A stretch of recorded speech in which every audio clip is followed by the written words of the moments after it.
Oakland. Woo!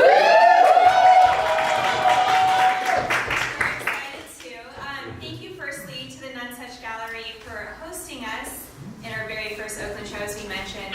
The artists of these amazing paintings will be reading to you guys tonight, but you should know they are for sale in case you are in the market for large paintings. And also, the wine that is available is by donation, which you guys have probably already figured out because many of you are holding wine. So feel free to spend aggressively while you're buying wine for yourself. We support you. And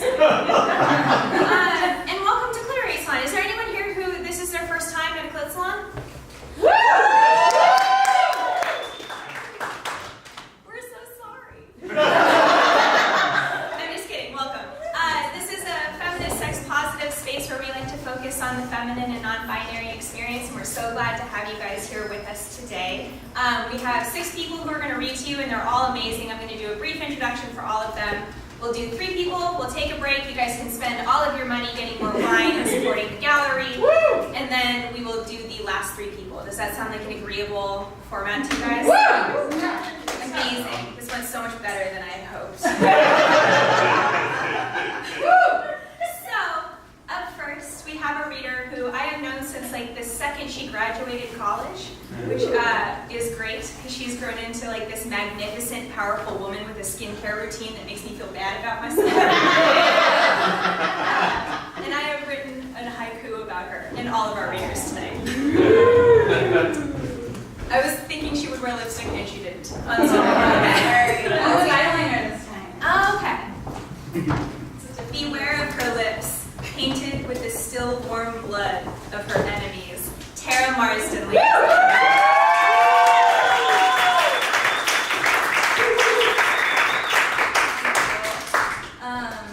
I do normally wear lipstick, but I prefer, tonight I decided to do the eyeliner, which I would like to think is so sharp you could cut a man. Thank you. Okay, so normally I would read like one story, but tonight I decided I'm going to read 2 kind of short. I honestly don't know what they are. Like I would say flash fiction or prose poem or like a thing that is writing. So, but I feel like they go together, and I think the theme will be pretty obvious. But it's mostly not liking human beings. So, all right. So the first one is called "What I Daydream About After Poetry Readings or When I Have Deadlines or on Rent Day." What if I disappeared, deactivated all my social media accounts, deleted my email address, only wrote letters to my friends, my real friends, not my acquaintances, the ones who might actually notice when I'm gone. The friends who actually text me back, not just to say, "I'm sorry, I can't make it after all, something came up." And what came up is just that they didn't feel like it. They'd rather take a bath. That's fine, baths are great, but no letters for them. How great would it be to detach from my former selves, every failed iteration, every version of myself that was afraid and full of heart. I would work at a general store in Missoula or Tacoma. No, those towns are probably too big for general stores. Somewhere even smaller, but it would have to have one bookstore. Only I wouldn't work there. Actually, no one in town would even know I like books. I could read books all day in a small house I can actually afford with the wages of my general store job. I would have a porch. I would have a cat or a dog or both. I wouldn't have friends except for the ones I write letters to, so I would have time to tend to a garden. I would learn the names of the flowers, how to make them grow and stay growing. Maybe if I saved up enough money from my job at the general store, learned the names of all the flowers and how to make them grow, I could eventually open a small flower shop or a stand anyway. People in town would come to me on Mother's Day, or when grandmother died, or when they hurt their girlfriend's feelings, or just to cheer themselves up. That's what I would be, just a nice quiet girl with the flowers. They wouldn't know about the books. At night, I could write. I wouldn't check Twitter. I wouldn't read magazines. I wouldn't know what new books were coming out this season. The only bookstore in town is a used bookstore. They mostly carry mysteries. So for the first time in my life, I've become interested in mysteries. Lost my place there. It wouldn't matter if the prose is bad, if the plot is predictable. I get a real kick out of them. I read them on my porch with my cat and or my dog.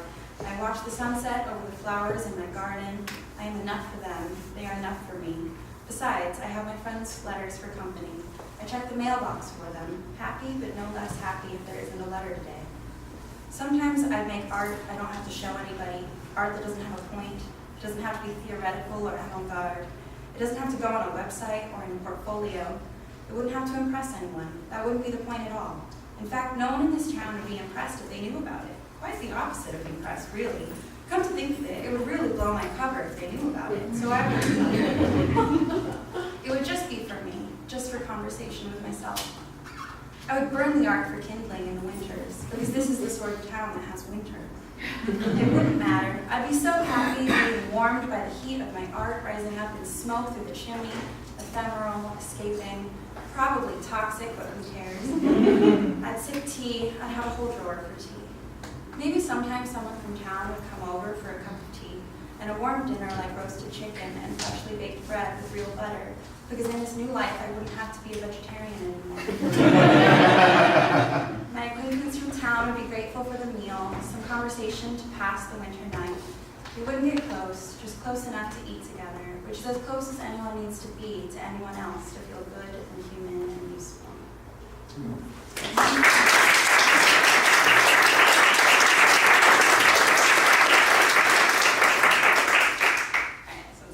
This one's called Eat Your Heart Out, Gregor Samsa.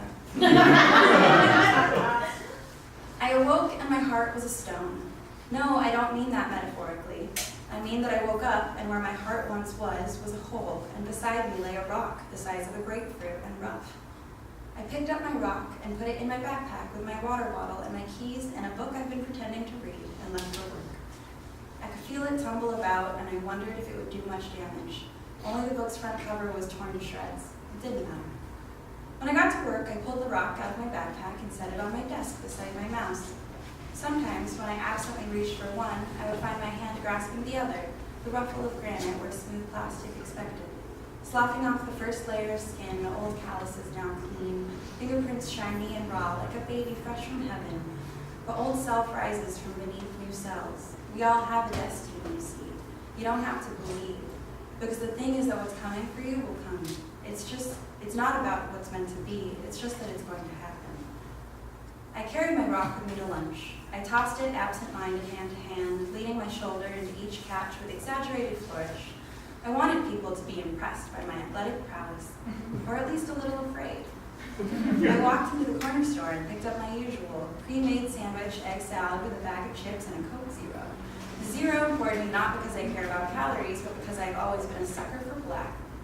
I took my rock and my egg salad sandwich and my bag of chips and my Coke Zero and I sat on a bench beneath a willow tree. Just kidding, I sat at a bus stop that smelled like piss. My rock beside me as I ate, and no one noticed us, my stoner me. I started to sing. I sang with my mouth full of egg salad and sad songs. But the sad songs didn't break my heart because I no longer had a heart. I had a rock. And a rock can't be broken. Or at least it can't be broken by lyrics or poetry or misconnections or ghosts. A rock can only be broken by a bigger rock. I didn't see any around, so I wasn't worried. I learned that a rock is better than a heart because you can use it to smash things. The first thing I smashed was my phone. Screen shattered, texts illegible, emails unanswerable, finally severed from community, from achievement, from performing an enviable life. Sometimes people call me bad.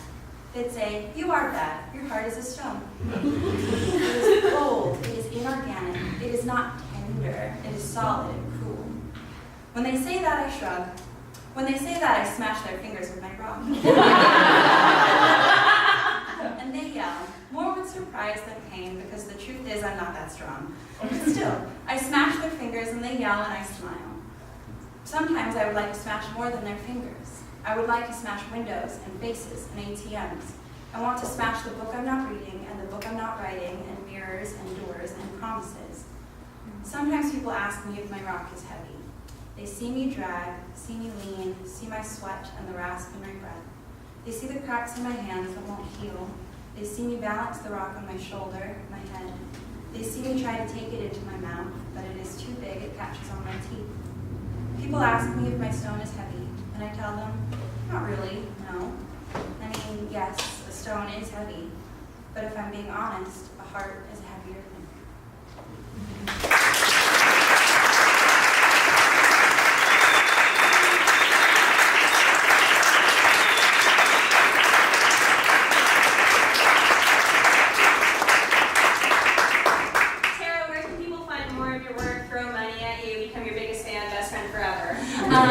Well, I work at Wolfman Books, so if you want to throw money at me / the thing that I love, we publish a quarterly magazine called We Life Quarterly. So come by our store, we're over at 13th and Broadway, right by the 12th Street Park Station. We sell lots of other books. Support local booksellers. Yeah. Another round of applause.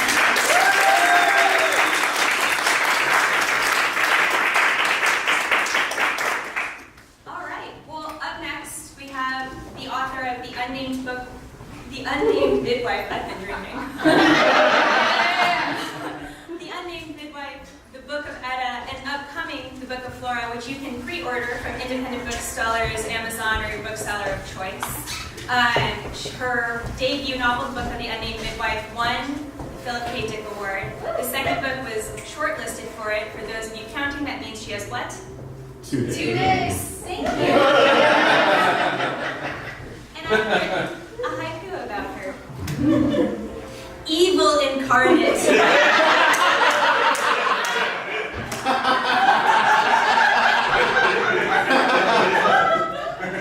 She rises from the black soot to tell you a tale. Please give a round of applause for Maggie.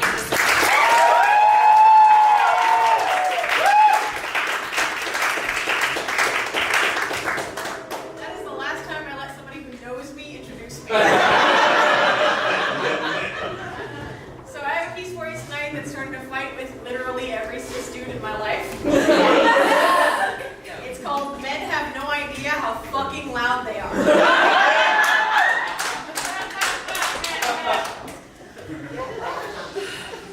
The first time I told a man how loud he was, I didn't even dare to say it in words.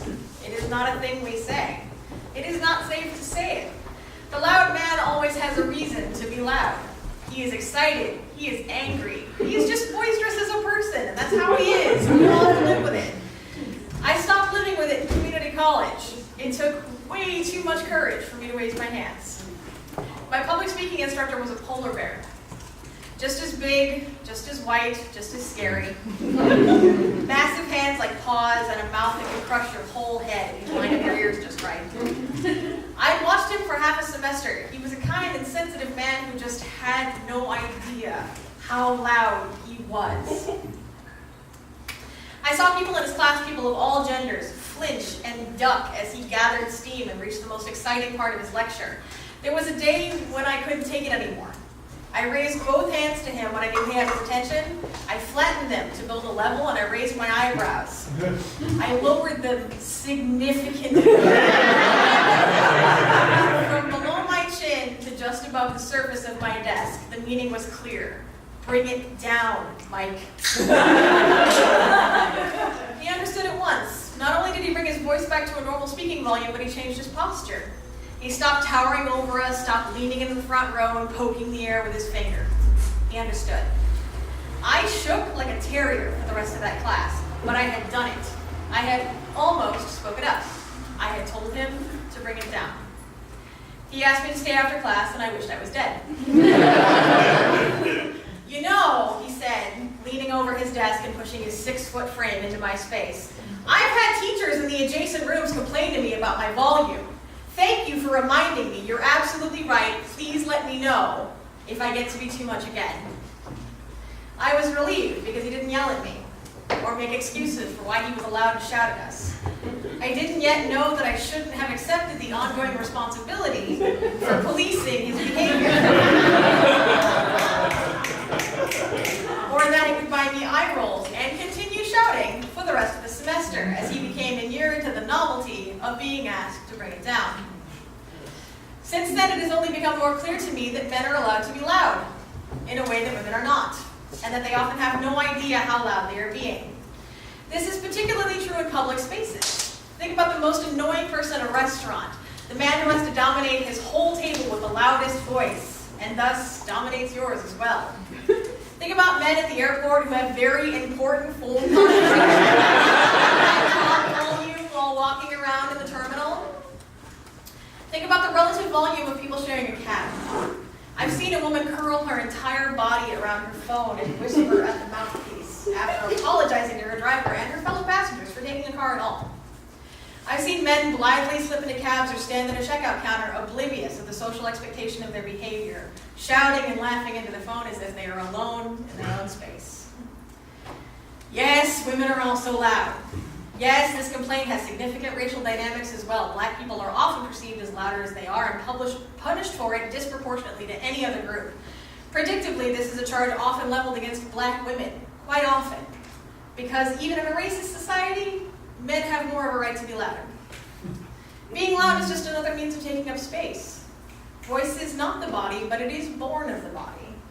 Men's bodies are always entitled to the most space and always entitled to impose their comfort at the discomfort of others. Think of this unwitting loudness as another dimension of manspreading. Men have all kinds of reasons that they need to spread their knees wide on a public conveyance. They have backaches, they have gonads. They have no idea it bothers anyone. Men who are loud offer the same excuses. They're slightly hard of hearing. They have a lot of bass in their voices, so they just seem louder. They're performers. They're just high energy. In all these cases, maintaining these excuses requires ignoring all signaling and cues from the people around you. People who may not feel safe just telling you to bring your knees together or bring it down a bit. Manspreaders see people trying to fit into the space around them. They see the looks of dismay and disdain. They see people tuck their skirts in, pull their bags close, try to arrange children and dogs in wedges and wasted space that they create. Loud men in cabs see people pull away from them, look out the window, sometimes even cover their ears. Loud men in restaurants can see the eye-rolling and death glares from tables all around. My community college teacher faced a room of people who flinched every time he started a sentence. Our shoulders came up around our ears. We were tense. We were scared. All of this was obvious to me, and should have been obvious to a man twice my age with a communications degree and a vantage point that showed him every face in the room. Loud men know that they're loud. They just don't care. Those rules about taking up space, about the body, about the discomfort of people around you are not invisible to men. Those gestures that signify fear and vulnerability are universal. Men employ them all the time. Men expect to be seen when they feel threatened. They expect someone to know they're uncomfortable, whether they say so or not. Watch a man shrink up when he's touched against his will by another man. Or watch his reaction when a woman entering his space and he's not attracted to her. Watch any man get yelled at by anyone. He will give the same signals, but he will be utterly unable to perceive them when he is giving the offense. He will invariably ask why someone didn't tell him he was being too loud. Because men aren't conditioned to be afraid to speak up. Because it is always someone else's job to tell a man how to act, how to handle his anger when he doesn't like what they say. There is a straight line from the selective reading of cues over volume to rape culture. Men will claim they cannot read a signal for women. They never know when someone's attracted to them or not, and they abdicate all responsibility for doing the work of understanding symbolic behavior and cues. Men will say that anyone who didn't scream no was somehow saying yes. Anyone who doesn't say, "You're being too loud," obviously doesn't have a problem with volume. When someone bursts into tears or experiences genuine panic in an onslaught of male shouting, their response can be easily classed as an overreaction, because it came out of nowhere, according to the only person in the room whose opinion matters. There is an entire language that men can choose to pretend they don't speak until it's convenient to them to be bilingual. There's an old joke that says a straight cis man understands consent the second you slide a finger into his asshole without asking. It's crude, but it's essentially correct. Men often pretend that consent is murky, and these nonverbal signals are a system of hieroglyphics just unknowable to them, until their own bodies are at risk. We must stop allowing men to pretend they don't speak this language. We must hold them accountable to the same standard to which we hold women. All neurotypical adults can tell when people around them are uncomfortable. All of us are capable of asking the kind of question we ask women to ask: what's wrong? What can I do to make you more comfortable? You seem tense. Did I do something to upset you? Men can do that. Men can learn to do that. It's another small part of dismantling rape culture. Pay attention to the ways we say no and lower your fucking voice. In recent memory, I can think of 3 different times I had to tail a male partner when he was shouting at me over the distance of a gap between pillows. Each time I was with someone who I knew would never override my consent or even test my boundaries. Each time I said it gently, with a hand laid on his body so it wouldn't feel like rejection. Each time I said something playful like, hey, I'm right here, with a smile. Each time I undertook this method of asking for a reduction in volume after multiple attempts at lowering my own voice, softening my own voice, shifting uncomfortably, looking away. Each time the man on the other pillow smiled back and then gave me a reason why he had to be so fucking loud. Thank you.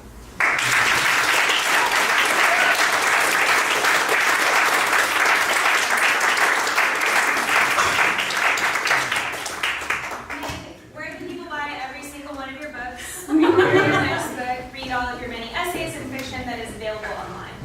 So you can get my book anywhere fine books are sold, especially independent sellers here in the East Bay and San Francisco, Booksmith, Borderlands, Pegasus, you name it. There's always also Amazon, no shade and no shame. I get paid the same, but I don't care. You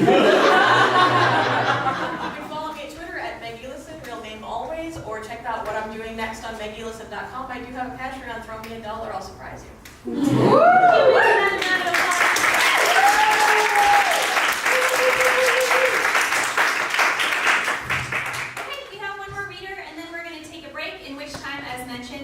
Buy as much wine as you like and spend as much money as you please. But before then, we have one more reader for you. And we're so excited. It's their first time at Cliterary Salon, too. They run the fabulous and free series Tales from Queer Mountain, which is in New York City, Austin, and now in Oakland. It's a free show that is monthly and that you should absolutely go to. They're a stand-up comedian and an essayist, and they have some fresh fucking shoes on. Yay! I have also written a haiku about them. Yay! Heart, queer royalty, bow before them, heads low. We are not worthy. Micheal Foulk.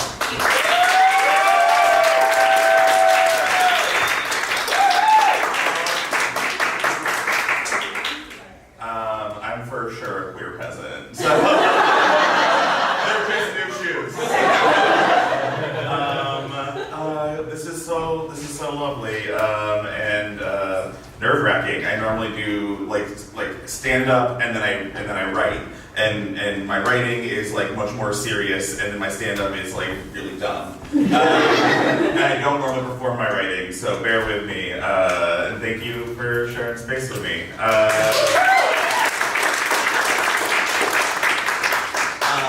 Cool. So this essay is called Good Bones, which was not the initial title, and at the end of it I'll tell you what the title was that I was told wouldn't work.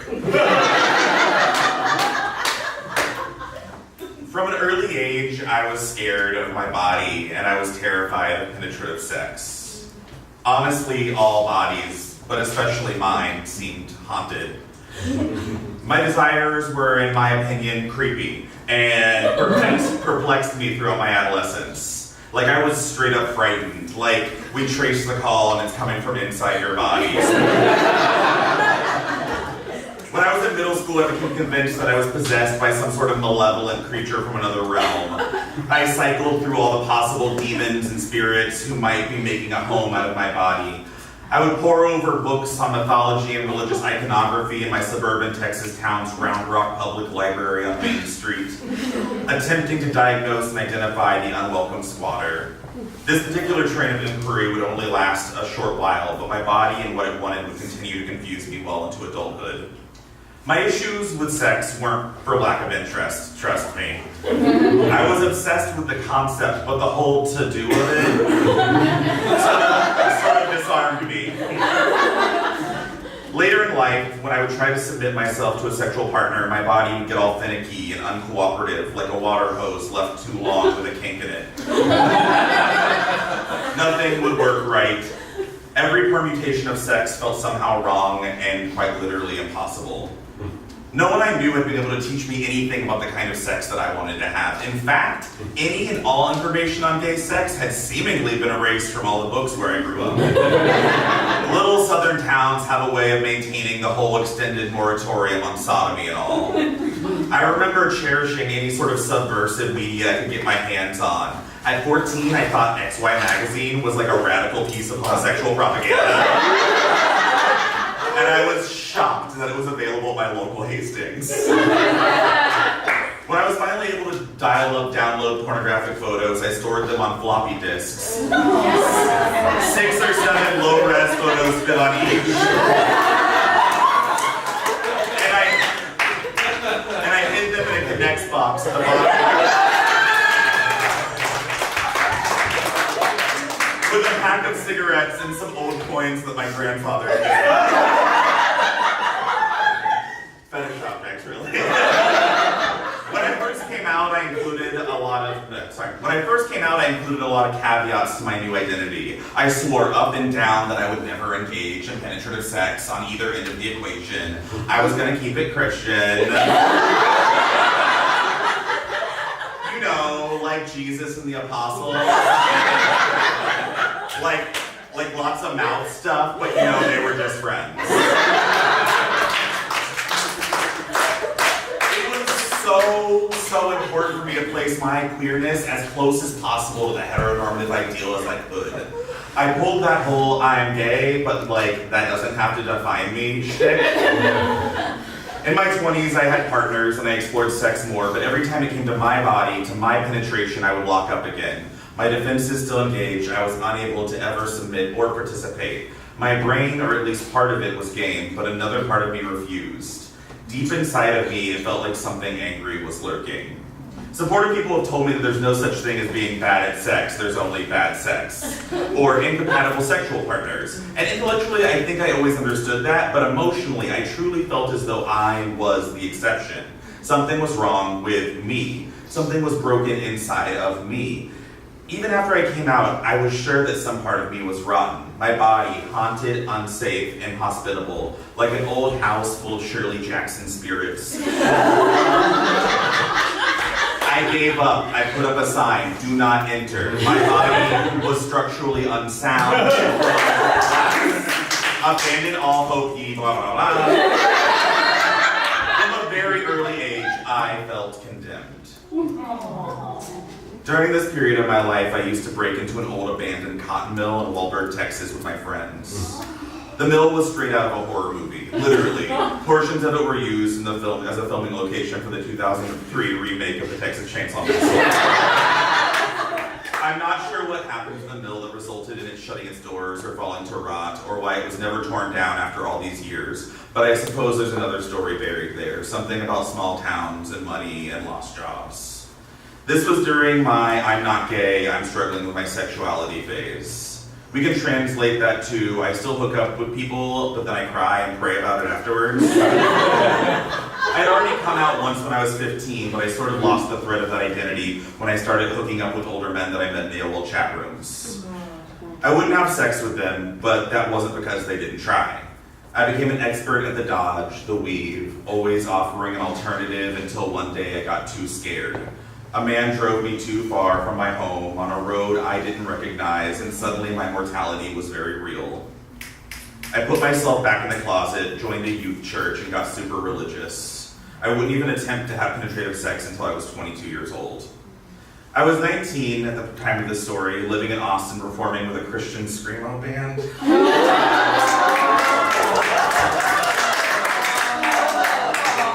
Then called The Kirby, later called Widows and Orphans. It's still on Spotify, we can talk about it. It was a whole moment. Think 2005. Think G flat irons caked in hair products. Think Lucky Strike cigarettes, lip rings, women's jeans. I'm sure this era is conjuring some cringeworthy images in your mind. I would recommend you just apply them all. Skipping that part. This is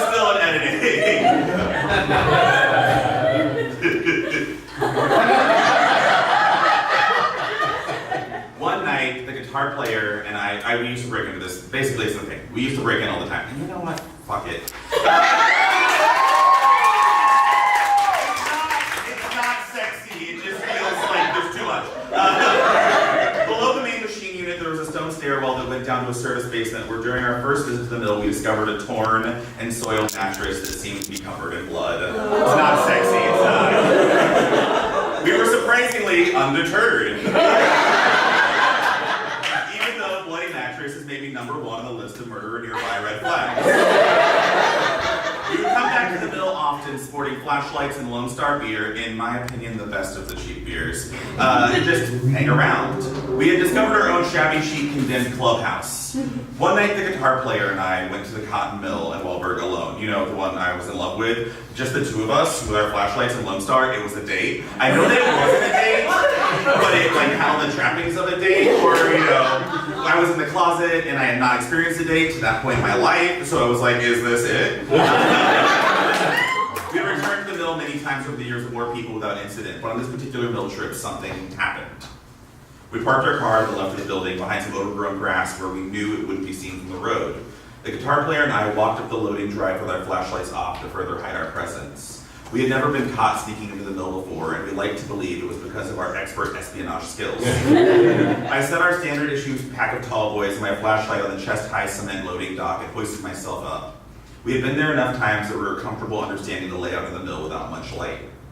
One piece I remember in particular was on like the wall. There was some graffiti that featured the words 7 lives were washed in the blood of the lamb. It was shabby chic, you know?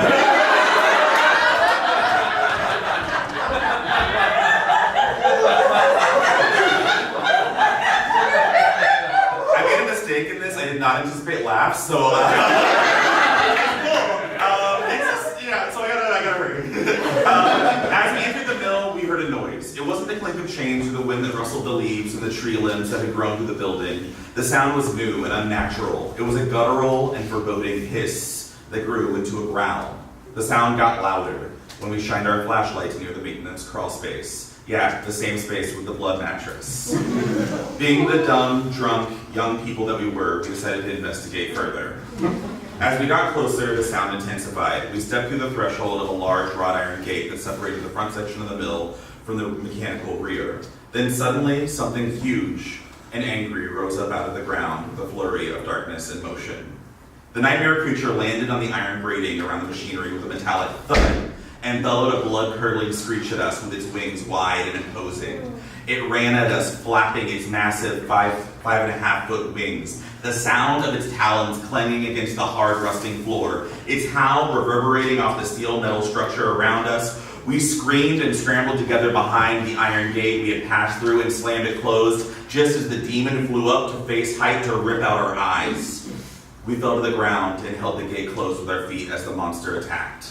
Eventually, after what seemed like an hour, but probably only amounted to like a minute, the beast flew up through the hole in the roof and we were left dirty, breathless, holding each other bruised on the ground. We had just encountered an angry black vulture. We had disturbed its nest in the middle of the night. I find myself thinking about this vulture a lot. Its screeching would come to mind when I thought of the guitar player and the one time we did actually kiss in a hotel room. The time I knew whenever he was just trying it because he cared about me. Not in the way that I was hoping.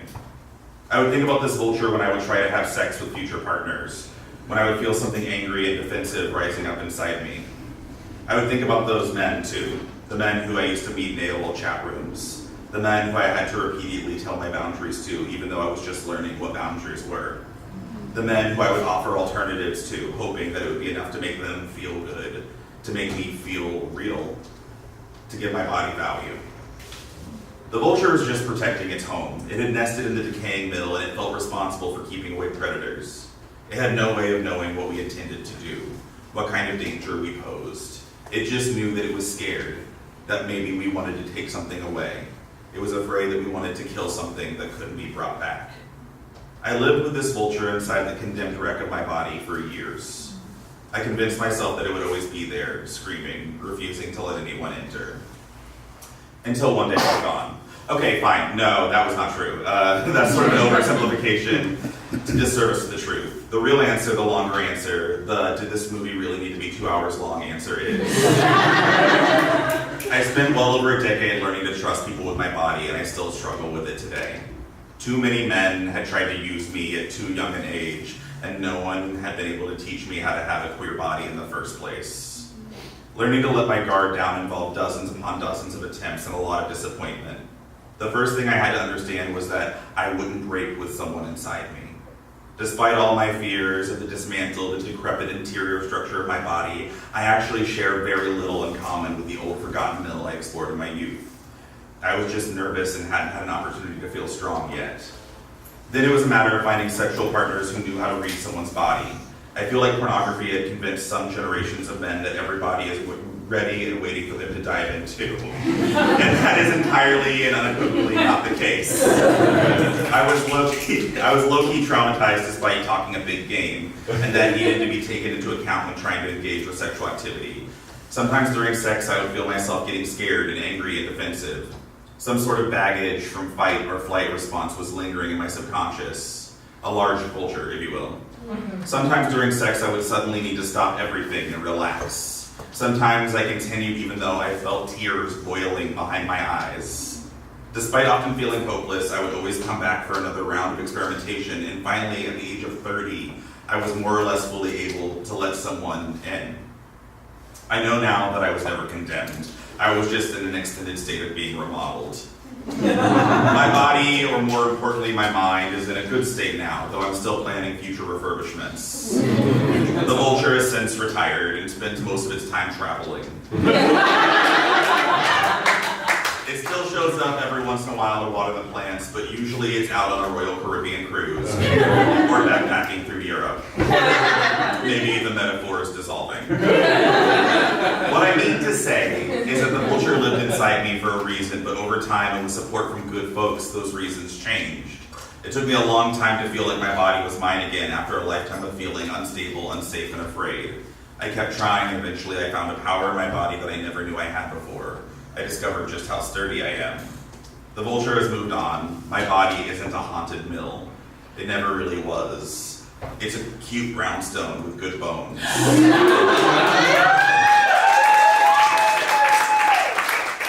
be real with you, it's actually kind of fancy.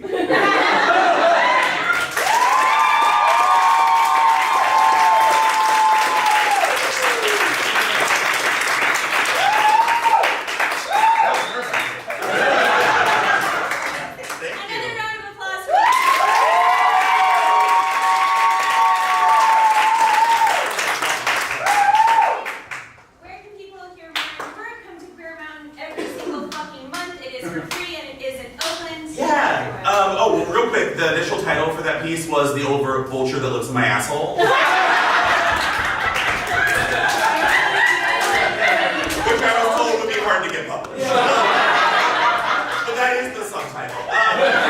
You can find me at michealfoulk.com. I post like everything I get published on there, as well as stuff that they don't publish elsewhere. It's MICHEAL because my parents, I don't know. I've got Venmo. Greetings from Queer Mountain is the first Tuesday of every month at Temescal Brewing. And if it sounds like something that you might want to participate in, it's basically like a moth, but only gay people.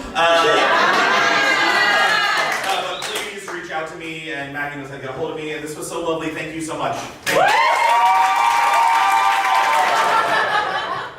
Up next, we have the artist who made these beautiful paintings that are all around. It is because of her that we were invited into this space. And so we are so grateful for your invitation, for your time, and now we're so excited for your words. And I also wrote a haiku about you. Are you curious about the fair vagina? Good. Sarah is here.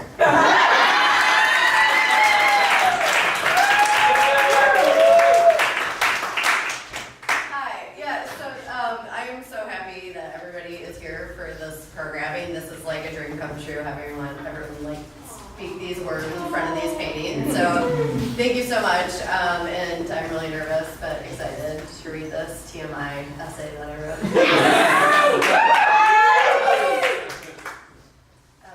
When I got my first period at the end of year party in 6th grade, I came out of the park bathroom to see the most popular girl in school behind me in line. Would she know? I was mortified and scared. I didn't have a pad or a tampon and didn't really know how to use either. Rather than tell anyone or do anything about it, I spiraled with worry until I got home. I had heard a few girls in my class were rewarded with presents to celebrate their first periods. One's friend's mom bought her a pair of fancy new tennis shoes. White high tops with pink rhinestones.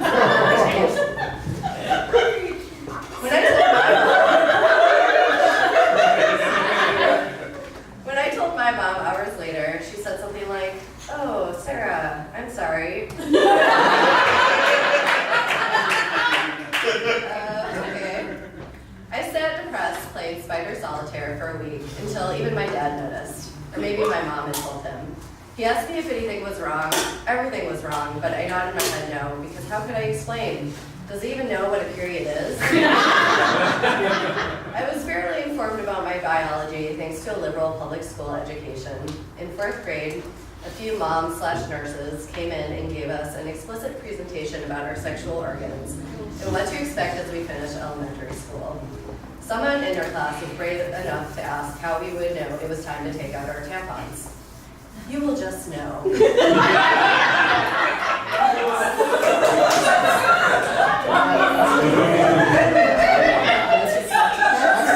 like smiles, that was the end of the conversation. I became fixated on that question, that I would not in fact know. I was desperate for this secret knowledge and made a silent vow to gain access to it so that it could protect me. I set out on my quest, armed with a stack of glossy magazines and the occasional TV commercial, only to find that knowing is something I could only achieve through experience. And my experience thus far was that my menstrual cycle was an embarrassing secret to hide from everyone, and no one was telling me otherwise. Even 17 magazine, in its infinite wisdom, published advice columns that suggested ways to cover up this monthly indignity. The columns were placed next to awkward Tampax ads that addressed the apparently still relevant question, if I use tampons, am I still a virgin? This is still happening. The ads assured the readers that you were. One tampon company advertised a tampon with a wrapper that looked like a sugar packet. So the users could avoid the shame of someone seeing her holding a tampon in public. Advertising demonstrations always are with translucent blue liquid rather than red. Only recently has a company used actual blood in its commercials, and that's only in Europe. It was 1992, and I wouldn't discover the seminal blog about free bleeding, all about my vagina, for another 25 years. When it comes to womanhood, however, the grass is always greener. My first summer with Aunt Flo during a sleepover at a best friend's house, my friend discovered some life raft size pads in my overnight sleeping bag and became upset that I hadn't told her. She hadn't gotten her period yet and thought it was an honor to be bestowed upon the worthy. I was surprised by her reaction and unconvinced of its merit. I hated my period, but I didn't have the words yet to explain why it sucked. Now I do. Aside from the physical discomfort, starting up to 7 days before and lasting up to 7 days during, which I suppose is just preparation for the terror of childbirth, it is a bloody massacre that happens at least every 28 days. If you've ever heard a woman say she faints at the sight of blood, you can be sure she is a pathological liar. And that is true. She was passed out on the toilet at her first menstrual cycle, hit her head on the tile floor, and died long ago. They don't call it a crimson wave for nothing. Science tells us that women are guaranteed to handle from 3 tablespoons to 1 cup of blood a month from the age of 12 or 13, maybe even younger, until menopause in their early 50s. Some quick math tells me that this is 40-odd years of regular bleeding and a whopping 113 liters of blood. Often the discharge comes out in clots or chunks that are as globular and purple as your grandma's blood sausage.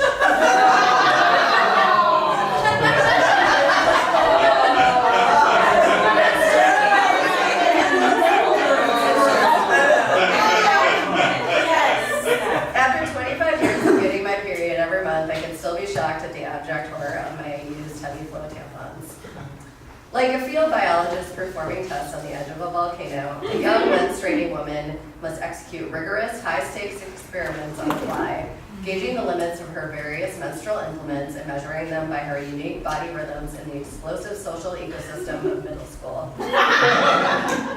Key observations are often made under less than ideal conditions.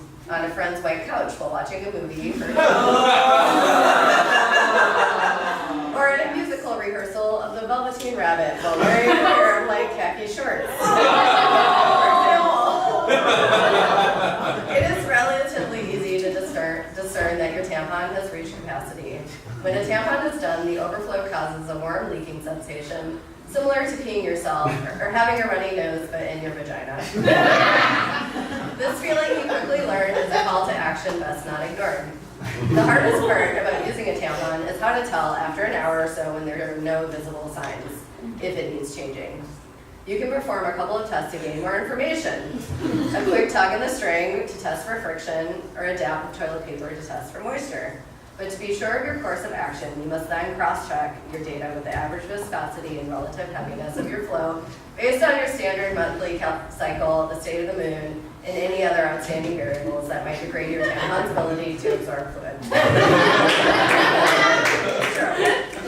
Peeing with a tampon in is one of those variables, especially when using one of those old-fashioned tampons with a woven cord and often accompanied by a hand-rolled cardboard tube.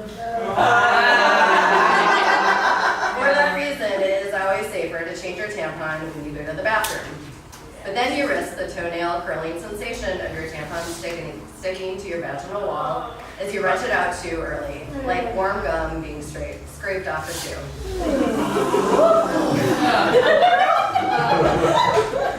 I learned the hard way that this is the other side of the knowing coin.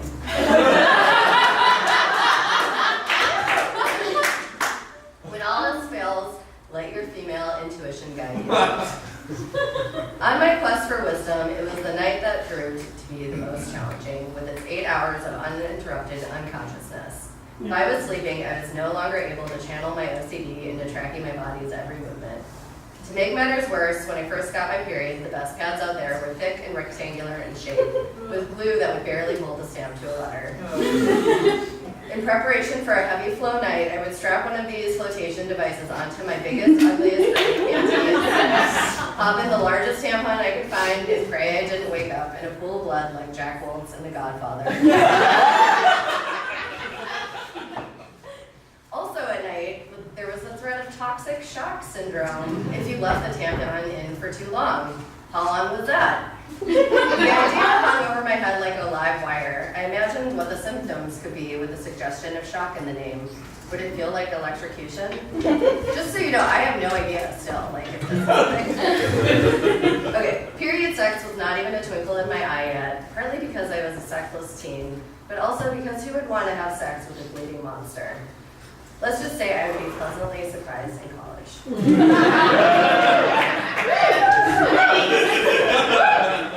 Nowadays, young menstruating women of the first world have it relatively easy, with a plethora of body-positive messaging, the internet to solve even the most obscure period-related questions, and a range of sanitation tools at their disposal. The company Thinks makes period-proof underwear that acts like a cool-looking adult diaper. It even comes in thongs. Diet hands beyond. Thanks to some of these cultural shifts and the grace of aging, I have come to see my menstrual cycle as a painful, annoying, beautiful, and powerful experience that connects me in a tangible way to the cycles of nature. While I probably won't become a free bleeder, I have become much more relaxed about bloody mishaps. Tip, wear all black. And I'm way less secretive about buying and carrying tampons in public and also talking about my period and period.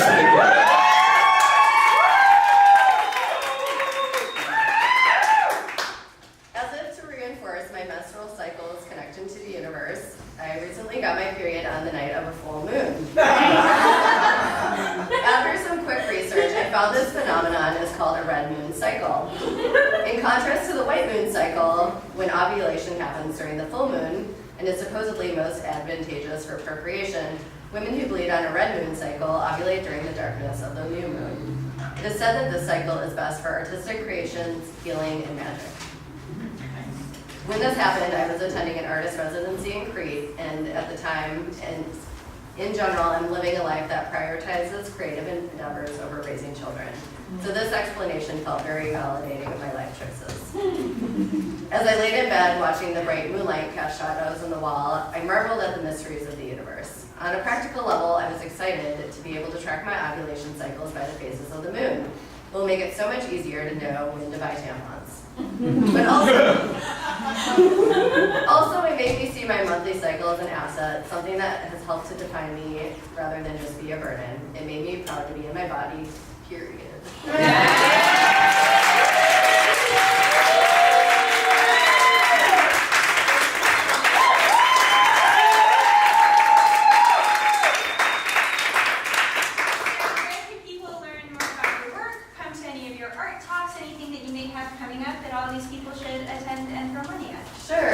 So my website is Tokuda-Hall, and I have Instagram I'm very active on for my painting, Sarah_Thibault.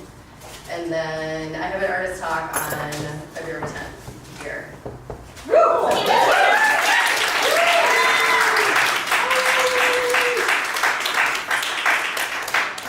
As someone who's perioding like a lot right now, I feel very seen.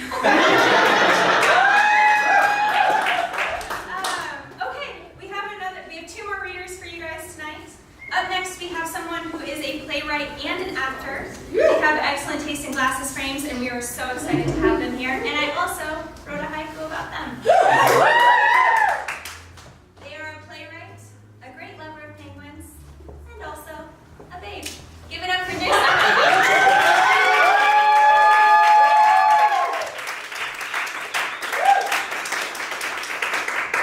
That might be the most flattering intro I've ever had. As mentioned, I consider myself mostly a playwright and actor.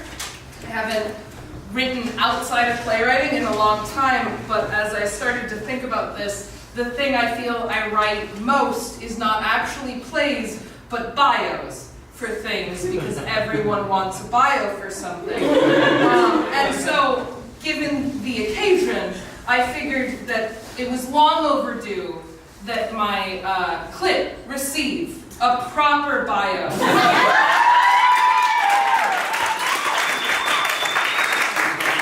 its journey and work history.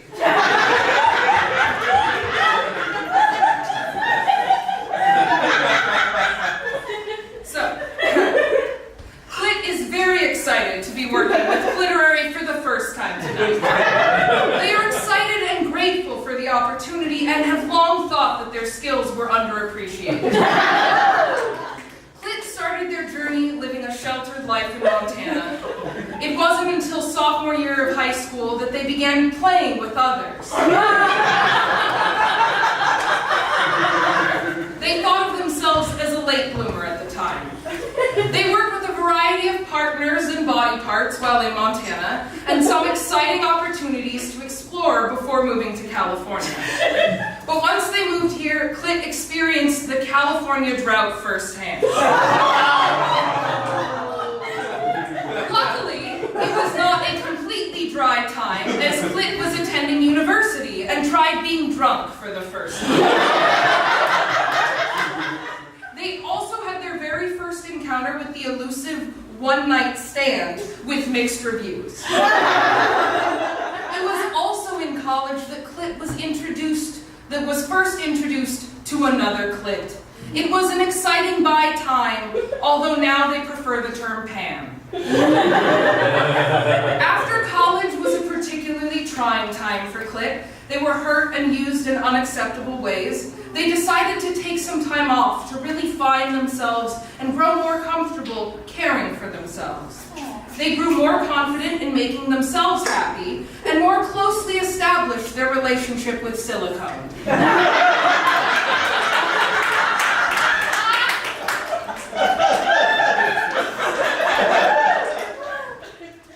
Unfortunately, Clit hit a rough patch when they found out that they weren't the gender they had thought up till that point. Second puberty with a side of gender dysphoria created an uncomfortable time for Clit, but they weren't willing to back down. They began reimagining their options and experimenting with new possibilities. They grabbed life by the horns and jumped straight into rodeos. They adapted to new pronouns like a champ and began accepting their new path. Clit has come to embrace their new opportunities and continues to learn and explore new options. They are genuinely delighted with their latest position behind a strap-on. They have also finally embraced the modern age and have done some great work through OkCupid and Grindr. They look forward to future opportunities with these companies and possibly others. Though Clit may sound like they are all business, Clit does have other hobbies and interests. They enjoy traveling, getting cozy with their bike seat, and swimming in the ocean. They also enjoy quiet nights in, especially when the roommates are gone. Then they can turn the TV volume up. Clit would like to thank all of its contributors and supporters over the years that have helped it reach such exciting times, especially you, Rye. You know why. Clit looks forward to working with more of you in the future. Thank you.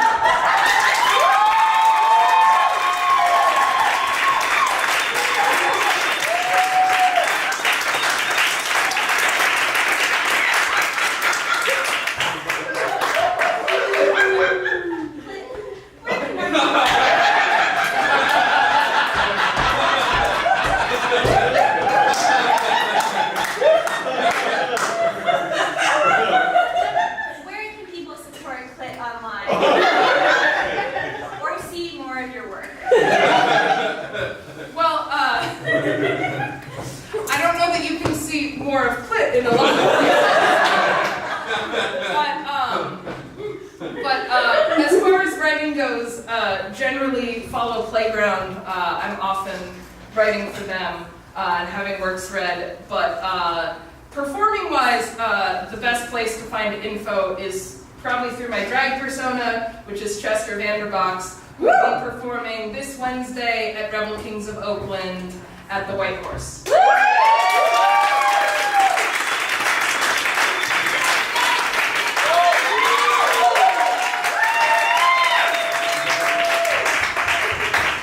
Alright, you guys, we're almost done.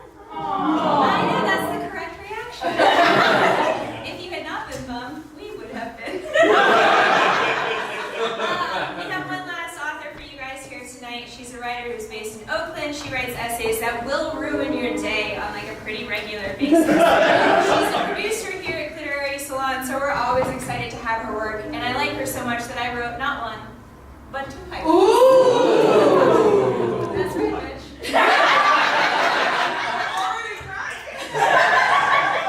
What are you doing to me?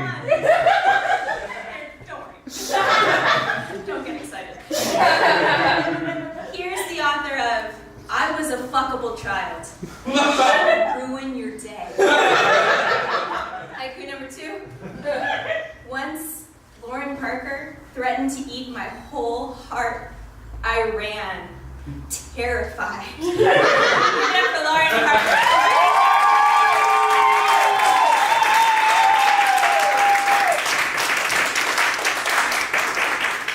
It was consensual. Also, Sarah, your piece made me realize that, like, I got a Diva Cup recently. And now I know that my uterus can hold, like, 7 shots of tequila.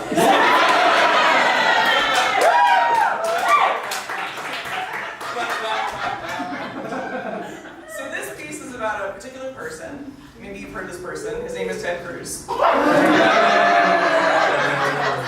there's some scuttlebutt about Ted Cruz and his new face sweater, beard, and how good it is. It's not good. But imagine if it was. And this is the jumping off point for the story, and it's called A Presidential Beard. The plot was conceived in the anagen stage, deep in the follicles, nestled and nurtured lovingly as the roots began to multiply. They practically hummed with activity. making quick work of assembling coarse hairs. Some were dark, some the color of storm clouds, others fair as snow, incrementally slithering towards the surface. Ted Cruz looked in the mirror and decided to not shave it. Maybe this would make him more compelling to the nation. He wasn't getting any younger. Why pretend? So he left it, letting it slowly accumulate like soot. This had been what the beard had been counting on. The beard did not try to go unnoticed. You can't really try in cases like this to trifle with undercover. You must operate in the daylight and hope that people skim over your malice. People were unsure at first. Is Ted Cruz depressed? Several liberal elite publications ran polls on what everyone thought about the beard. Approval rating was hovering somewhere in the range of 40%, better than the sitting president. As the beard fledged itself thicker, growing more lush and consistent, like a hedge greening through the adolescent stage, where it's waist high with noticeable holes. As the beard thickened, an overwhelming percentage of the populace conceded that the beard was good. Headlines were devoted to the reluctant experiences by admirers. The beard supposed it appreciated the attention. The roots spread like ants, busily growing more and more hair, filling in the bare spots near the corners of the mouth, the peachy pucker of the chin. When the beard had grown over the bottom half of his face, Ted trimmed it, spruced it up, making sure it was even, dabbed it with a bit of oil for sheen. But unbeknownst to Ted, the beard kept growing. The roots adjusted their resources using the bare amount of folic acid to keep the exterior up and running. Their original efforts of pushing their shafts through the epidermis layer of Ted's face, getting Ted closer to respectability, had been a success. And they began to work their way down, suturing into Ted's chin and cheeks. Like kudzu, the roots of the hair burst through the follicles, sinking their way through the sweat glands and connective tissue. The hive-minded beard understood that in order to remain unnoticed, they must leave his jaw alone, allowing him to still give speeches. They could not censor him. A patch on the left side under his jawline had taken the initiative to wrap tendrils around his jugular, loosely grasping the vein as if the stems of an orchid. The chin hairs followed the line of his throat, cascading over his laryngeal prominence, down the crisp collar of his shirt, and began to work their way into his lungs and gallbladder. The heart was demonstrably absent. While all of this was going on, and it was going fairly slowly, and his hair can only grow so fast, Ted Cruz was still serving as senator in Texas. In fact, the beard had made him more visible than ever.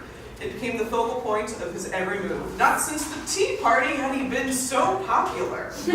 Not since the shutdown had he been so passionate, so fiery. What shutdown?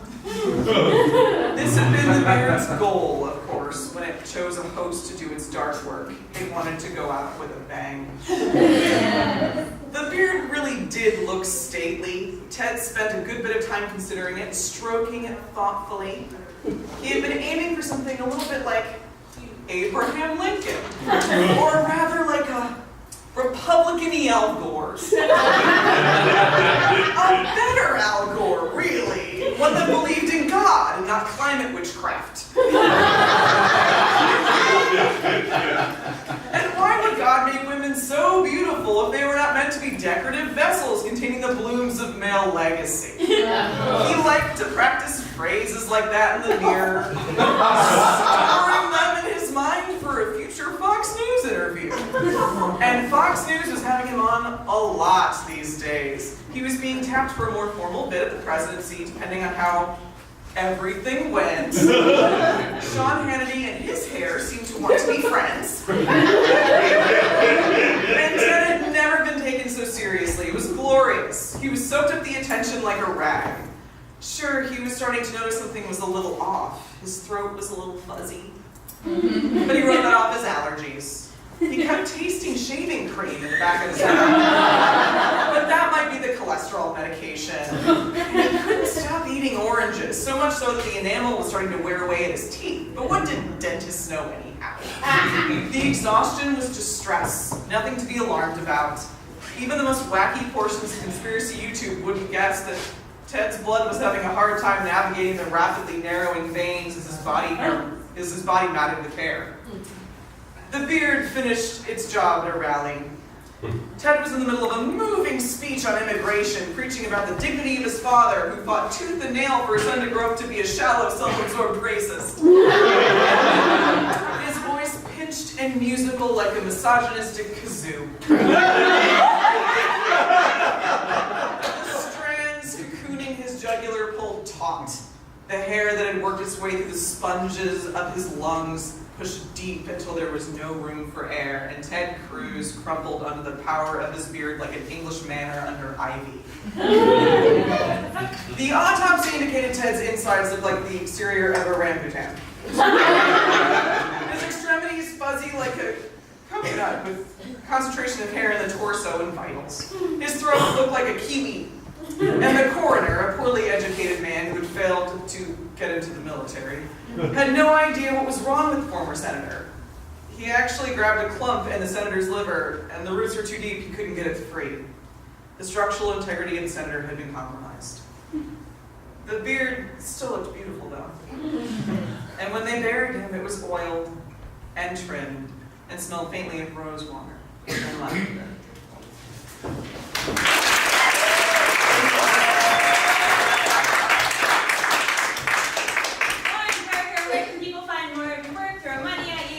Every single one of your Cliterary Salons that you write for, Rita. Right, yes, that. So I have a website that I'm redoing right now. It's laureningberger.com. Don't go over there for like 2 months. It's fine. I'm on Twitter at Lauren Inc. I-N-K, and I'm on Instagram at Fuck Yeah Lauren Berger. So you can go there. One more round of applause.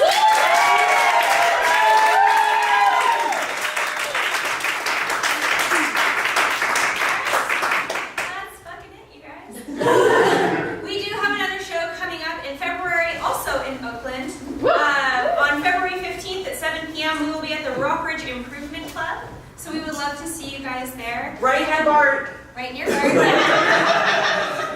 We have a show every month, and we would love to see you guys again. Please give another round of applause to all of our wonderful